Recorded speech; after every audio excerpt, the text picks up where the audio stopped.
కొంచెం కిచెన్ పనులు చేసుకుంటూ ఇంకొన్ని కబుర్లు అయితే చెప్పుకుందాము. ఇప్పుడు తిరువారాధన అంతా పూర్తయిపోయింది. సాహితిని స్కూల్కి పంపించేసిన తర్వాత ఎత్తుకోండి స్వామివారి దగ్గర పెట్టుకున్న దీపము, హారతి, స్పూన్ ఇవి ఉంటాయి కదా, అవన్నీ కూడా డెటాల్ హ్యాండ్ వాష్తో అయితే వాష్ చేసేసుకుంటున్నాను. నేను ఇట్లానే స్క్రబ్బర్ ఏం పెట్టకుండా డెటాల్ హ్యాండ్ వాష్తో అయితే చక్కగా నల్లబడకుండా సిల్వర్ బాగుంటుంది. ఎప్పుడో ఒకసారి చెప్పాను మనకి వీడియోస్లో, డెటాల్ హ్యాండ్ వాష్ బాగా పనిచేస్తుంది సిల్వర్ క్లీనింగ్కి అని చెప్పి. బాగా షైన్ కూడా అవుతూ ఉంటాయి, ఆ నలుపు కూడా పోతుందన్నమాట. సో చేత్తోనే రుద్దేసి క్లీన్ చేసేసి పెట్టేసుకుంటాను. ఈ విక్ హోల్డర్ గురించి అడిగారండి. నేను ఇది హైదరాబాద్లో జిఆర్టీ జ్యువెలర్స్లో తీసుకున్నాను. అంటే ఎక్కడ జిఆర్టీ జ్యువెలర్స్లో అయినా మనకు అవైలబుల్గా ఉంటాయి విక్ హోల్డర్స్. హోల్లోకి ఒత్తి పెట్టడం అలాంటిది కాకుండా చక్కగా ఇట్లా పైన ఇలా పెట్టేసి ఉంచేలాగా బాగుంది ఈ విక్ హోల్డర్ కూడాను. 2 అయితే తీసుకున్నాను, సరిపోతాయిలే అని చెప్పేసి. అంతకన్నా ఎక్కువ పెట్టుకోము కూడా కదా మనము తిరువారాధన దగ్గర దీపాలు. అయితే బాగున్నాయి ఇవి. 2 కలిపి 800 రూపీస్ అయ్యాయి అన్నమాట. 2 మోడల్స్ ఉంటాయి వాళ్ళ దగ్గర. మధ్యలో హోల్ ఉండి ఒక గొట్టంలో లాగా పెట్టేలాగా. నాకు దానికన్నా ఇది కంఫర్ట్గా అనిపించింది. తక్కువని పని అయిపోతుంది అనమాట. అది హోల్లోకి పెట్టడం అంటే మన ఒత్తి సైజుని బట్టి కొంచెం పట్టిద్ది పట్టదు అన్నట్టుగా ఉంటాయి. సో ఎప్పుడైనా ట్రై చేయండి. నాలికలు అని చెప్తే ఇస్తారంటండి వాళ్ళు. విక్ హోల్డర్స్ అని ఒత్తి పెట్టుకునే ప్రమిదిలోది అట్లా అంటే వాళ్ళకి అర్థం కావట్లేదు. నాలికలు అంటారంట. జిఆర్టీ వాళ్ళ దగ్గర ఉంటాయి. ఇంకా నాకు తెలిసి ఇంకెక్కడైనా జ్యువెలరీ షాప్స్లో ఉంటాయనే అనుకుంటున్నాను. అక్కడికి వెళ్తే మాత్రం నాలికలు అని అడగండి, అక్కడ వాళ్ళు ఇస్తారండి. చాలా స్ట్రాంగ్గా ఉంటాయి, ఇబ్బంది ఏమీ లేదు. కాస్ట్ కూడా మనకి రీజనబుల్గానే ఉంటుంది. మామూలుగా వెండి వెయిట్ని బట్టే ఉంటాయి కదా. సో అవి కడిగేసి వెంటనే మనము పూజా మందిరంలోనే అక్కడ స్వామివారివి తిరువారాధన సామాగ్రి ఎక్కడ ఉంటాయో అక్కడ పెట్టేసుకొని వచ్చేస్తాను. ఇంకా లెమన్ అయితే కలుపుతున్నాను. పాలు తోడుపెట్టాను మార్నింగే. ఇప్పుడు టిఫిన్లు అయిపోయిన తర్వాత ఒక 10 o'clock టైంలో తోడుపెట్టేస్తాను. ముందు రోజు తోడుపెట్టింది ఉంటుంది, ఈ రోజుదేమో రేపటిదేమో ఎల్లుండికి, అట్లా అనమాట. వంట స్టార్ట్ చేసే ముందే లెమన్ జ్యూస్ కలుపుకుందాం అనేసి పెట్టుకున్నాము. నేనైతే షుగర్ వేసుకోను కదా, సాల్ట్తో. నా దానిలో సాల్ట్ వేసుకున్నాను. ఈ లోపల పాలు పొంగొచ్చాయి. పన్నీర్ చేద్దామనేసి పెట్టాను అనమాట. ఫుల్ క్రీమ్, హెరిటేజ్ ఫుల్ క్రీమ్వి. పన్నీర్ చేయడానికి ఏ మిల్క్ యూస్ చేస్తారని కూడా అడిగారు మన వాళ్ళు. హెరిటేజ్వేనండి ఫుల్ క్రీమ్ మిల్క్. ఏ ఫుల్ క్రీమ్ మిల్క్తో అయినా చేసుకోవచ్చు, బాగుంటుంది. మంచిగా గట్టిగా వస్తుంది, ఎక్కువ క్వాంటిటీ వస్తుంది. ఫుల్ క్రీమ్ కాకుండా మామూలు పాలలో అయితే వాటర్ కంటెంట్ ఎక్కువ పోయి మనకి పన్నీర్ అనేది తక్కువ వస్తుంది. ఈసారి వెనిగర్ వేసాను కొద్దిగా ఉంది, ఒక 2 సార్లకు వచ్చే అంత ఉంది వెనిగర్. సో అది వేసేసాను. వేసేసి ఇదిగోండి మొత్తం వెనిగర్ వేస్తే మాత్రం చాలా స్పీడ్గా రెడీ అయిపోతుంది అంతా.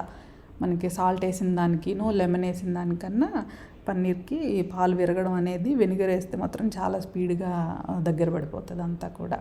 ఇంకా ఇది పన్నీర్ మేకర్ ఉంది కదా, నన్ను అడిగితే ఇది అంత హెల్ప్ఫుల్ కాదు అనే చెప్తానండి. ఎందుకంటే అంత మరీ గట్టిగా అయితే అవసరం లేదనుకోండి. అలా కాకుండా కొంచెం మామూలుగా అయినా ఉండాలి కదా.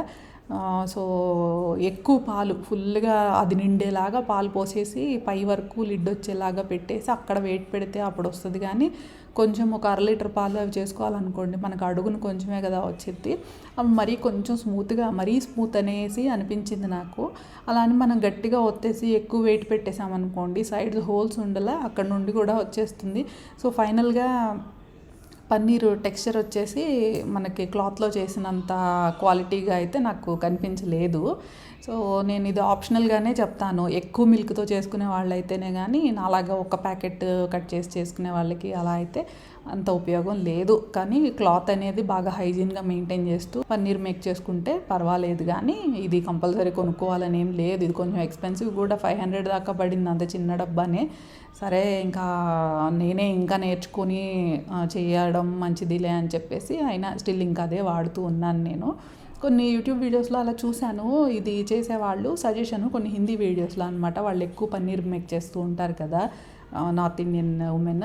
వాళ్ళు ఏం చేస్తున్నారంటే దీనిలో క్లాత్ పెట్టేసి పోసేస్తున్నారు. ఇంక దీంట్లో క్లాత్ పెట్టి పోస్తే ఏముంది, డైరెక్ట్గా క్లాత్ పెట్టి పోస్తే ఏముంది అని నాకు అనిపించింది.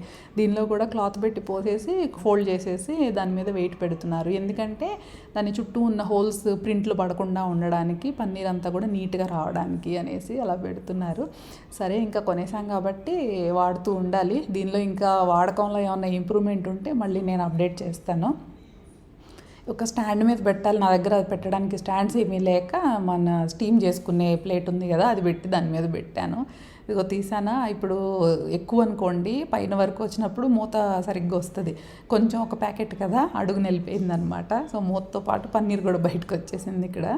ఇది కట్ చేస్తాను. కొంచెం వేడి మీద అంటే ఇంకొంచెం స్మూత్గానే ఉంటుందిలేండి. కొంచెం తర్వాత కాసేపు ఉన్నాక ఇంకొంచెం గట్టి పడుతుంది. అదే క్లాత్లో పిండేసి పెట్టామనుకోండి, మనం ఎంత స్మూత్గా రావాలన్నా చేయొచ్చు, ఎంత గట్టి టైట్గా రావాలన్నా కూడా చేయొచ్చు ఇది.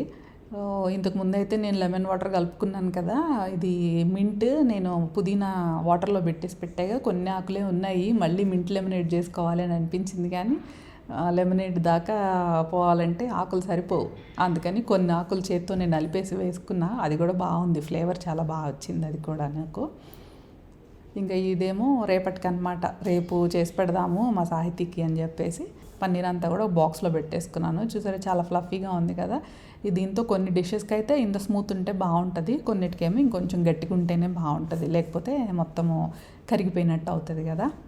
సో వంట మొదలు పెట్టడానికి ముందు ఇంక ఇవన్నీ చేసుకున్నాను అనమాట. పన్నీర్ మేకింగ్, ఈ లెమన్ కలుపుకోవడాలు, ఇంకా ఇవి స్వామివారివి పూజా సామాగ్రి డైలీ వాష్ చేసుకొని పెట్టేసుకోవడాలు. ఈ పనులు అయితే ముందు చూసుకుంటే కిచెన్ కంపార్ట్మెంట్ అయితే కొంచెం ఫ్రీ అయిపోతుంది. హైదరాబాద్ కిచెన్ అయితే చాలా పెద్ద లెంగ్దీ కంపార్ట్మెంట్ అనమాట. ఇక్కడ తిరుపతికి వచ్చాక కొంచెం చిన్నది కాబట్టి ఎప్పటికప్పుడు అక్కడ ప్యారలల్గా పని చేసుకుంటూనే తీసేస్తూ ఉంటేనే కానీ, లేకపోతే మనకే మళ్ళీ నాకే ఇబ్బందిగా అనిపిస్తుంది.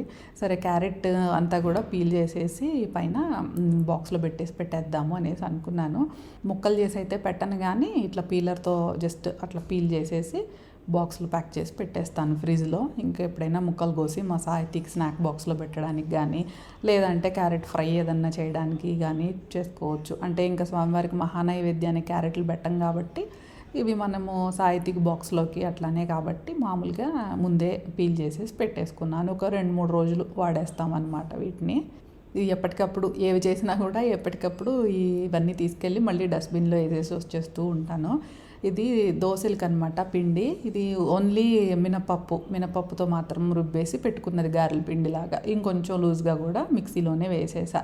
దాంట్లో రాగి పిండి నేను ఇంట్లోనే చేసుకున్నాను, కొనుక్కోలేదు. రాగులు వేడి చేసేసి చేసుకున్నాను నేను. ఇది రాగి పిండి ఉన్నది మొత్తం ఇంకా అయిపోయింది అనమాట. ఇన్స్టెంట్గా మనకి దోశలు కావాలి అని అంటే ఇంకా ఇట్లా చేసి పెట్టుకున్న పిండిలో కలిపేసి పెట్టేసుకోవచ్చు. ముందే చేస్తే ఏంటంటే మామూలుగా మనము బియ్యం నానబెట్టేసి దోశ పిండి రుబ్బుకున్నది అయితే 2-3-4 రోజులు ఉంటుంది, కానీ రాగి పిండితో చేసింది అయితే ఒక్కరోజే, ఆ నెక్స్ట్ డే మార్నింగ్ కూడా ఓకే. కానీ ఇంకా ఆ తర్వాతకు చూస్తే మనకి పిండి కలర్ మారిపోయి కొంచెము వాటర్ బయటకు వచ్చేస్తున్నట్టుగా ఉంటుంది. అందుకని నేను రాగుల్ని పిండి చేసి పెట్టేసుకుంటే మనం ఎప్పుడు దోశలు వేసుకోవాలి అని అనుకుంటే అప్పుడు 1 గంట ముందు అట్లా రాగి పిండి కలిపేసుకొని చేసుకోవచ్చు. గంట ముందని కూడా ఏం లేదు, అసలు ఇన్స్టెంట్గా అయినా కానీ మనము రాగి పిండి కలుపుకొని దోశలు వేసేసుకోవచ్చు. సో రైస్ అనేది అవాయిడ్ చేయడము అని అంటే మనము లంచ్కి వాటికి అయితే అవాయిడ్ చేయలేం కదా. అందుకనేసి ఇంకా ఈ రాగులని నేను దోశలకి వాటికి వేస్తూ ఉంటాను అనమాట. రాగులు, జొన్నలు, కొర్రలు ఇవన్నీ కూడా దోశలకి వేస్తూ ఉంటాను, రైస్కి రీప్లేస్మెంట్. ఇంకా క్యారెట్స్ అన్నీ కూడా సర్దేసి పెట్టేశాను. నిన్న పోస్ట్ చేశాను కదా వీడియో, రసం అనేసి కొరియాండర్ రసము, అది ఇక్కడ ఈరోజు చేసుకున్నాను. అవి అయితే ఇంకా క్యాబేజ్ కూడా ఫ్రై చేసేసుకున్నాను. ఎండుమిరపకాయలు అనమాట, ఇవి పెద్దవి. ఇవి అమెజాన్లోనే తీసుకున్నాను. అమెజాన్ వాళ్ళ ఓన్ బ్రాండ్ ఇవి, చాలా పెద్దవి. ఇవేవో కలర్ బాగుంటుందంట. అప్పుడు మనము కొన్ని ఎండుమిరపకాయలు నానబెట్టి రుబ్బి పోస్తూ ఉంటాం కదా కొన్ని మసాలాల్లోకి, వాటిలోకి మంచిగా వస్తుందంట కలరు. మా అమ్మ చెప్పింది వీటి గురించి. సో ఇవి తీసుకున్నాను. మనకి తాలింపు గింజలు పెట్టుకునే బాటిల్స్లో అయితే కంప్లీట్గా ఎండుమిరపకాయలు అయిపోయాయి. సో ఆ బాటిల్ నిండేట్టుగా పెట్టేసుకున్నాను. మిగిలిన వాటికి ఇట్లా క్లిప్ వేసేసి స్టోర్ రూమ్లో మనకి ప్యాంట్రీ ఉంది కదా, మొత్తము స్టాక్ పెట్టుకుంటాను గ్రాసరీస్, ఇంకా అక్కడ పెట్టేస్తాను అనమాట. ఇంకా మళ్ళీ ఇంకా బోల్డెన్ డబ్బాల్లో పెట్టుకోవడం, మళ్ళీ వాటిని కడుక్కోవడం, మళ్ళీ వాటిని స్టోర్ చేసుకోవడానికి కిచెన్లోనా లేదంటే ఫ్రిడ్జ్ దగ్గర స్పేస్ ఎందుకు అని చెప్పేసి ఇవి కావాల్సినన్ని బాటిల్లో సరిపోయినన్ని తీసుకొని మిగిలినవన్నీ కూడా ఇంకా నేను స్టోర్ రూమ్లోనే పెట్టేసుకుంటూ ఉంటాను. ఇంకా నా డ్రెస్సెస్ గురించి అయితే అడుగుతూ ఉంటారండి, ఎలా మెయింటైన్ చేస్తారు, మినిమలిస్ట్ అంటారు కదా, బట్టల గురించి చెప్పండి అని చెప్పేసి. 2018లో కుట్టించుకున్నానండి నేను డ్రెస్సులు. కాటన్ డ్రెస్సెసే వేసుకుంటాను ఎప్పుడు కూడాను. 6 డ్రెస్సులు కుట్టించుకున్నాను. అయితే అవి 2018, 19, 20, 21, 22 వరకు కూడా వాటిని మొదట్లోనేమో కొత్త వాటిలాగా బయటకు వెళ్ళేటప్పుడు ఎక్కడికైనా కొంచెం మెయిన్గా అటెండ్ అయ్యే ప్లేసెస్కి ఎక్కడికైనా వెళ్ళేటప్పుడు వేసుకుంటాను అనమాట. అవి కొంచెం కొన్ని ఉతుకులు పడ్డాయి, కొన్నాళ్ళు వాడకం జరిగింది అన్న తర్వాత డైలీ యూజ్కి షిఫ్ట్ అయిపోతాయి అన్నమాట అవి. అలా మధ్యలో ఇప్పుడు 2018, 19, 20లో 20కి వాటిని అన్నింటినీ డైలీ యూజ్కి షిఫ్ట్ చేసేసా. ఆ డైలీ యూజ్కి షిఫ్ట్ చేసేసినప్పుడు ఆ టైంలో బయటకి వేసుకెళ్ళే బట్టలేమో ఒక 4 జతలు ఉంటాయి నా దగ్గర, డ్రెస్సెస్ 4, 5, 6. అవి రిలయన్స్లో తీసుకున్నాను అనమాట. అవాసా బ్రాండ్ ఉంటాయి కదా, అనార్కలి టైప్వి, బాగా లెంగ్త్ ఎక్కువగా ఉండేవి. అవి వాడాను 2020 నుండి 2021, 22, 23 వరకు కూడా బయటకు వేసుకోవడానికి అవే వాడాను. అప్పుడు ఆ 23 వరకు కూడా డైలీ యూజ్కి 2018లో కుట్టించుకున్నాయి. చాలా కన్ఫ్యూజన్గా ఉంటాయి నా లెక్కలన్నీ కూడా. మొదట్లో కుట్టించుకున్న సెట్ అంతా డైలీ యూజ్కి వచ్చేసింది. బయటకు వేసుకునేవేమో రిలయన్స్లో తీసుకున్నాను. ఆ బయటకు వేసుకునేవి మాత్రం 4 సంవత్సరాల పాటు మెయింటైన్ చేశాను అనమాట వాటిని. ఇక ఆ 4 ఏళ్ళు మెయింటైన్ చేసినవన్నీ ఇప్పుడు డైలీ యూజ్కి వచ్చాయి. సో మళ్ళీ కాటన్ డ్రెస్సెస్ తీసుకొని మళ్ళీ కుట్టించుకున్నాను. పొరపాటును కూడా నేను ఎక్స్ట్రాగా అనేది కొనుక్కోనండి. నాకు బయటకి వేసుకెళ్ళడానికి ఒక 5 సెట్లు ఉంటాయి, డైలీ వేర్కి వచ్చేసి ఒక 6 సెట్లు ఉంటాయి. ఇంకొకటి ఏదైనా ఫంక్షన్స్కి పెద్దగా కొంచెం మరీ గ్రాండ్ డ్రెస్సులు అయితే ఇంకో 2 ఉంటాయి. హార్డ్లీ నా దగ్గర వచ్చేసి ఇంట్లోకి బయటికి ఫంక్షన్స్కి అన్నిటికీ కలిపి ఒక డజన్ ఉంటాయి అనుకోవచ్చండి. ఇంకంతకన్నా ఎక్కువైతే ఉండవు. అసలు నేను కావాలని కూడా అలౌ చేయను అనమాట. కొనుక్కొని అసలు పొరపాటును కూడా కొనుక్కొని ఇంక ఎక్స్ట్రావి. చీరలు అయితే కూడా ఒకసారి చెప్పాను కదా, పెళ్ళిది పట్టు చీర ఒకటి, ఆ తర్వాత కొనుక్కొని ఒక పట్టు చీర, అవి 2 కాకుండా ఇంకొక 2 చీరలు అవే ఉన్నాయి నా దగ్గర. 4 చీరలు. నేను ఏదైనా చీర కట్టుకొని వెళ్ళాలి, ఏదైనా వ్రతమో పూజలో ఏదైనా గుడికి వెళ్తున్నాము, తిరుమలకి దర్శనానికి వెళ్ళేటప్పుడు కూడా పట్టు వేసుకొని వెళ్ళాలి అని, కళ్యాణానికి వెళ్ళాలన్నప్పుడు పట్టు వేసుకొని వెళ్ళాలి అని మనం అనుకుంటాం కదా. అలాంటప్పుడు మాత్రము ఆ పెళ్లి పట్టు చీరే వేసుకుంటాను నేను. ఇన్నేళ్ల నుండి కూడా ఆ పెళ్లి పట్టు చీరే వేసుకుంటాను నేను. ఇంక మళ్ళీ పట్టు చీరలు అనేవి కొనుక్కోలేదు ఇంకా అవే. అయితే మా ఫ్రెండ్స్ కూడా అంటూ ఉంటారు, ఏంటి మీ సాకి పెళ్ళికి కూడా మళ్ళీ అదే పట్టు చీర కడతావా అంటూ ఉంటారు. అలా నవ్వుతారనమాట. సో టోటల్లీ చీరలు కానివ్వండి, డైలీ వేరు, ఇంట్లో వేసుకునేవి, బయటకు వేసుకునేవి, పార్టీలు వేసుకునేవి అన్నీ కలిపి ఏదన్నా కానీ 20కి మించి ఉండవన్నమాట. 20 సెట్లకి మించి నా దగ్గర. ఇవి తీసేస్తేనే ఇంకొక